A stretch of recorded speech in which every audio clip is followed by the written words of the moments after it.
O blog cafenapolitica.com.br e a TV Cidade Livre de Brasília, canal 8 da NET, trazem hoje o jornalista Leandro Fortes. Leandro Fortes, ele é da Carta Capital, esta revista alternativa, independente, mas que concorre com as grandes revistas quase no mesmo plano. O Leandro, ele é autor desta reportagem, A Mídia Esconde o Brasil, que aborda o que aconteceu com a edição deste livro aqui. O livro se chama Privataria Tucana e o autor é Amaury Ribeiro Júnior, também jornalista. O que aconteceu? Esse livro foi um fenômeno, um best-seller já consagrado em menos de 15 dias de lançar. Ele se calcula que ele vai vender pelo menos 100 mil exemplares. Ocorre o seguinte, que ele foi quase que totalmente esquecido, silenciado pela chamada grande mídia. Então, Leandro, você se alongou, se aprofundou bastante, e esse é um tema muito que você trata há um certo tempo, né, que vem analisando desde praticamente quando você se entendeu como jornalista político. Eu pergunto a você, o que aconteceu para que esse livro obtivesse esse sucesso tremendo? Primeiro, havia uma enorme expectativa sobre esse livro, porque essa história, a história do livro, ela surgiu na campanha eleitoral de 2010, quando teve aquele imbróglio relativo à suposta existência de um núcleo de inteligência da campanha da Dilma, que estaria bisbilhotando a campanha de José Serra, do PSDB. Na verdade, se descobriu que não havia bisbilhotagem nenhuma, havia sim uma enorme pesquisa de quase 10 anos feita por Amaury Ribeiro Júnior, que é um grande repórter brasileiro, e que tratava da questão das privatizações no Brasil nos anos 90, nos governos Fernando Henrique. Então, quando esse livro veio à baila, quando de fato ele foi editado, já havia uma enorme expectativa de que havia um livro. Esse livro falava sobre as privatizações e esse livro mostrava que pessoas e grupos políticos ligados ao Serra estavam envolvidos num desvio bilionário de recursos das privatizações para paraísos fiscais. Então, quando o livro surgiu, ele imediatamente, quando chegou os primeiros 15 mil exemplares que chegaram nas livrarias, desapareceram em menos de 24 horas. Pois é, esse livro ele trata das privatizações, que ele chama de privataria, né? Foi um escândalo generalizado e nunca abordado pela imprensa, ou abordado assim pela grande imprensa, eu digo, mas de forma de passagem, né? Muito tênue. E ele envolveu, segundo a sua reportagem, claro que está baseada no livro, envolveu um montante de 74 bilhões de dólares, que parece ter sido o total das privatizações. Bom, o que exatamente conta de novo este livro? Esse livro ele traz um mapeamento inédito em todos os sentidos. Nunca no Brasil se fez um mapeamento tão bem feito, tão minucioso, da retirada de dinheiro do Brasil enviado para contas em paraísos fiscais e depois internalizado de volta. Quando o Amaury seguiu esse dinheiro, seguir o dinheiro é uma característica da investigação jornalística no mundo todo, que vem desde o caso Watergate. Ele percebeu que essa dinheirama toda que circulava, na verdade, ela circulava em contas de pessoas ligadas ao esquema da privatização e, sobretudo, a um deles, Ricardo Sérgio Oliveira, que foi tesoureiro de campanhas do Serra e do Fernando Henrique e que era dono de diversas dessas empresas e que montou os consórcios que ganharam os leilões das privatizações durante o governo Fernando Henrique. A partir dessa informação, ele começou a seguir o dinheiro e viu que envolvia outras pessoas também ligadas, todas ligadas ao PSB, todas ligadas à construção do esquema das privatizações.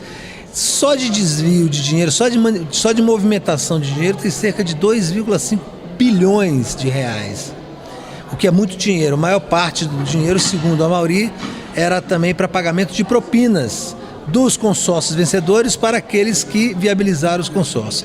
Enfim, esse livro é uma denúncia muito grave, muito bem documentada, sobre desvio de dinheiro nas privatizações. O que é preciso que se faça agora é uma investigação sobre esses documentos, porque esse livro tem muitos documentos, e documentos inéditos, documentos que foram conseguidos graças a ações de exceção de verdade na Justiça, dentro de relatórios secretos da CPI do Banestado, além de outros documentos enviados pela Promotoria de Nova York. Então, documentos não faltam, fatos não faltam. O livro ele é por si só uma investigação jornalística completa, de ponta a ponta. Só não vê quem não quer ver, né? Pois é, isso aí tem quantos anos já, né, que aconteceram essas privatizações? Foi em 95, né? Mais de 15 anos. Sim, né? O livro trata mais entre 98 e 2002, que foi o período mais forte das privatizações. Pois é, mas isso aí o que é que significa? Essas privatizações, elas são uma espécie de caixa forte, né, de mala preta, né, da política nacional, porque ninguém nunca tocou nisso, né? E claro que esse livro, e como a sua reportagem, também vai se prestar a explorações políticas, né? Porque dizem que o PT, acham que até pode ser uma arma do PT para contrapor ao escândalo do Mensalão. Olha, o PT não gostou desse livro. O presidente do PT, Rui Falcão, ele está processando o Amaury. Ele anunciou que vai processar o Amaury, porque nesse livro o Amaury não só trata das privatizações, embora seja o foco central, né? O ponto principal do livro são as privatizações, mas ele trata também sobre as articulações internas, a guerra interna do PT durante a campanha da Dilma.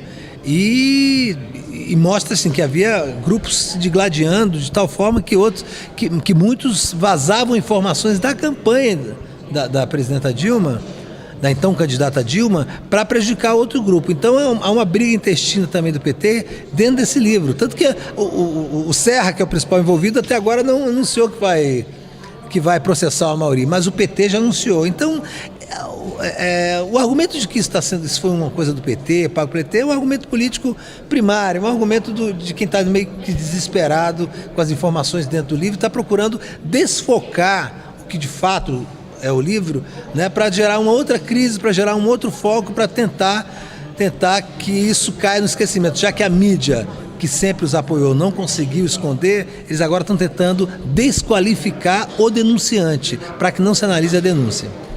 Pois é, Leandro, eu estou aqui nesse congresso como repórter político e analista há quase 40 anos, digamos assim, né? Porque eu entrei aqui muito jovem, com uns 28 anos, eu hoje tenho 64, e eu nunca vi aqui se denunciar a compra de votos ou de favores a deputados por parte do governo Fernando Henrique.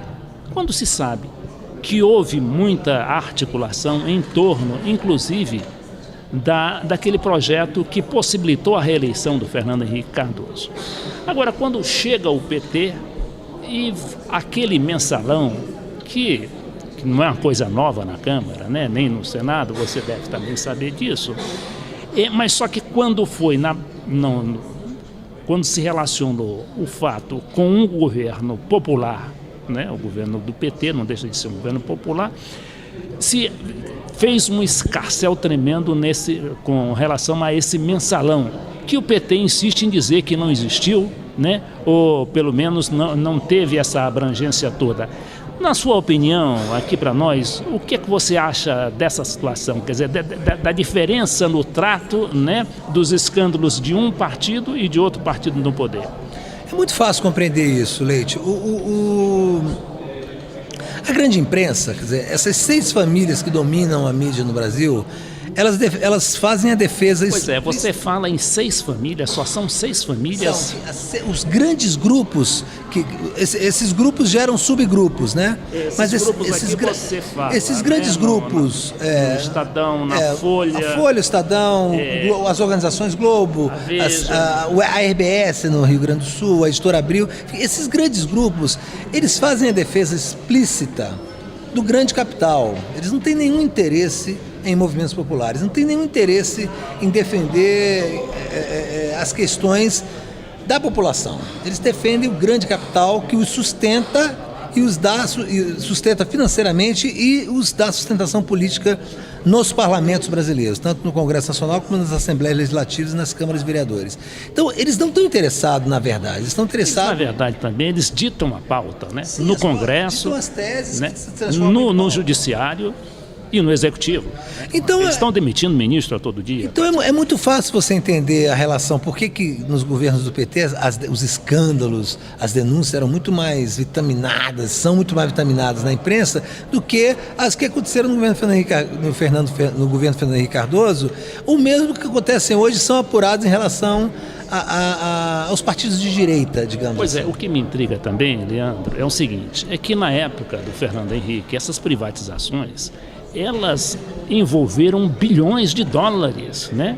Porque esses 74 bilhões que foram, quer dizer, de que fala a sua matéria, ele não se resolveu a isso não, porque não se resumiu a isso, porque as privatizações, elas tiveram escândalos, por exemplo, de darem às nossas companhias, as grandes estatais, praticamente entregarem de graça, né, aos amigos. Podres, né? Foram vendidos em títulos de papéis podres, né, em financiamentos enormes do BNDES. Praticamente não se colocou muito dinheiro privado de verdade, dinheiro de verdade na compra. A Telebrás, por exemplo, o sistema Telebrás, ele foi... 2 anos antes de ser privatizado, ele teve um investimento de quase 2 bilhões e foi vendido por 2 bilhões. Então, é como você vai reformar a sua casa, você gasta 200 mil na reforma e vende a casa por 250 mil. Não faz nenhum sentido, né? Mas é isso que se fez no Brasil. É isso que está sendo investigado agora, é isso que está sendo levantado agora, porque a imprensa nunca foi atrás disso, porque tem outra questão, Leite. Muitos desses grupos participaram de forma empresarial das privatizações. Eles tiveram interesse econômico nas privatizações e trabalharam na formação desses consórcios e deram apoio a essas pessoas que compraram essas empresas. Apoiaram financeira e ideologicamente. Foram sócios de algumas teles dessas. Muitos sócios. Então, não adianta, desse mato não sai cachorro. O que precisa é haver um posicionamento do Congresso Nacional e da população. A população já se manifestou comprando o livro do Amaury, né? Enquanto a mídia escondeu de maneira vergonhosa, né, vexatória, né, de uma maneira canalha e cafajeste, escondeu o livro do Amaury. Agora, como não conseguiram esconder, colocaram os seus colunistas de plantão para denegrir, para desqualificar o livro e o autor, para tentar evitar a CPI da privataria, que já tem as assinaturas necessárias aqui na Câmara dos Deputados. Então vai começar uma guerra, essa guerra aí nesse período de recesso de férias, para ver como é que eles se livram dessa CPI. Porque se acontecer a CPI, aí a investigação vai ser feita com um primor e com os olhos que nunca teve antes. Aí eles vão ter que dar a matéria e eu quero ver como é que vai ficar.